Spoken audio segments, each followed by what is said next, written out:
Hello. Excited to be here at the Ethernight stage. Handing it over to Christian from Plume. Super excited about this panel, the problems with real world assets. Excited to hear all about it. Awesome. Yo. Here we go.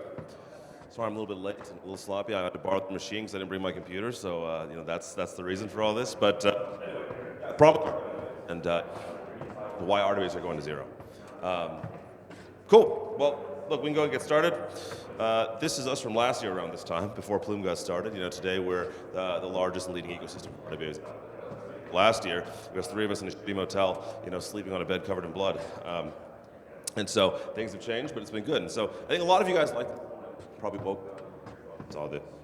And this is me as I looked at the charts, and I kind of got a sense of where things were going. And it's really because of this, right? BTC's down bad, right? And it's going to clap the conference season. Crypto's gone to shit, but still feels bad, right? We're back down to a bad place, right? It's price bad, everything's bad, sentiment's all bad, right? Now maybe jumping to sentiment really quickly, we get a sense of what's going on here, right? Here's a very simple chart, right? It shows sentiment over time and price, right? And we can see here that despite the fact that we are at nearly all-time highs still, right, for price, sentiment is about the same place we were in August, when BTC was down to about 50, right? So despite the fact that things are actually empirically much better, we all feel like shit, right? And so why is that? What's going on here? And what does this mean for us, right? It's because of this, right? Earlier this year, right, we had our first presidential rug, right? Followed by the first lady rug, right? Followed by our second presidential rug, right? And so we had a slew of shit shows come in, right? And fuck things up for everybody on chain. And this is what's led to this negative sentiment. It feels like, wow, this is peak crime season. We thought that Trump coming into office would be a positive thing for everyone. Instead, we're out here getting rugged by politicians, right? And so things feel bad. We're all kind of in a bad place, right? Now, the thing that has changed a little bit, right, and the thing that's positive about this for us in RWAs is that there's this idea that we're going to pivot and move back into fundamentals, into utility, into things that are revenue generating, into real things, right?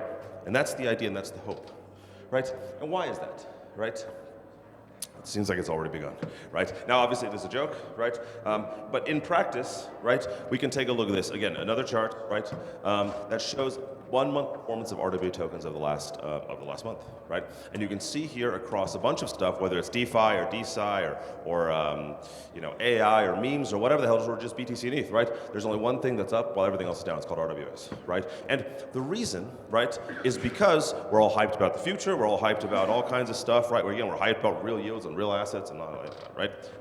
No, unfortunately, that's also not true, right? The reason is, right, and so I guess the question is is this going to save us? And the answer is no. And so just maybe really quickly, as a quick primer on us, right, Plume with a lead network out there and lead RWA chain. So obviously, we have an opinion here. And who are we? There's 3 of us here that started the company together. It's 3 Asians. We started this about a little bit over 18 months ago now. We come from places like Coinbase, DYDX, Robinhood, right, and raised money from a bunch of great folks, including folks like Han Ventures, Galaxy, Superscript, Hashkey, and a bunch of great crypto founders, right? So the founders of Say, Injective, Wormhole, Eigen, a bunch of those folks as well, right? We raised a $10 million seed last year. We recently closed our Series A about a couple months ago as well, adding in folks like Brevet Global, Brett Howard, Paul Global, Laser Digital, a bunch of these folks as well, right? And so, we've been able to kind of grow and build the ecosystem, build the network out here, and get to where we are. Now, before we get into why this is all going to shit, right, maybe let's talk about what this is, right? RWAs. Definition that says RWAs, right, are a receipt token, basically. You take something that's in the real world and you mint a token, right, as a receipt against, so you can take it around and do things in crypto. Right? That's what this is. So this can represent things like currencies, stocks, commodities, bonds, whatever it might be. Right? So that's what RWAs are supposed to be. And the reason why people are excited about this is because, again, is another chart. You guys can tell I like charts, right? So it's a chart that just shows this thing going up, right? So you look at RWA value over time has been going up a lot, right? Today, right, this is a little bit out of date, we're at 17 billion, and we can see that the big inflection point was when something happened last year. It was a unique moment in time, January, the BTC ETF come out. BTC ETF came out, then the ETH ETF came out, and things started to rip, right? And so people started buying into this stuff, and it was really more of a spike and a fuel from the US Treasury, right? Now, If we take a look at that again, right, this started happening last year. It's not a moment in time, right? It's not talked about as much because these coins are a little bit less boring than things like Fartcoin, right? And they're not as interestingly named. But RWA tokens, again, across all their sectors, up as of last year, right? So RWA tokens are up and people seem to like them. And the reason, right, again, is not because of real yields and this idea of treasures and doing things on chain. It's because of this, right? Some of you guys might know him, right? He runs a company called BlackRock. You know, he's got $12 trillion, right? And the idea is very simple. We think in CT that by RWAs, it means this guy's going to dump a bunch of crypto and we're all going to get rich, right? So that's what people actually think, and that's why RWAs are popular, right? And if you look at it, it does make sense because the RWA opportunity is quite large. If you look at these different things, you can take a look at every subsector of a derivative, 1,000 trillion, real estate, 100 trillion, so on and so forth, right?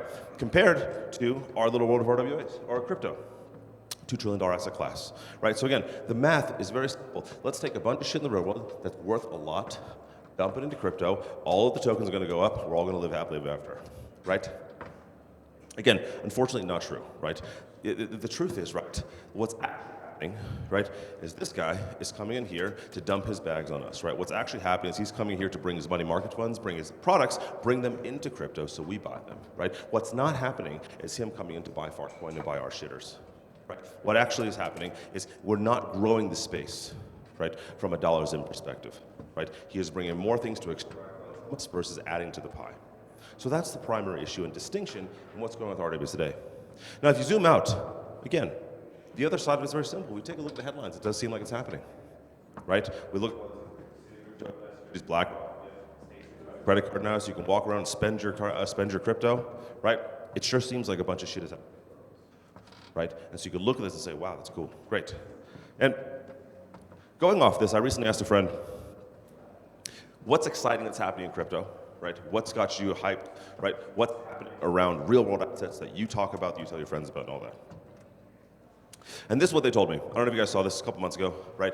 Avalanche had put out this press release that says California DMV is now tokenizing car titles on chain. So you got 42 million, I think, 42 million titles putting on the AVAX blockchain, right?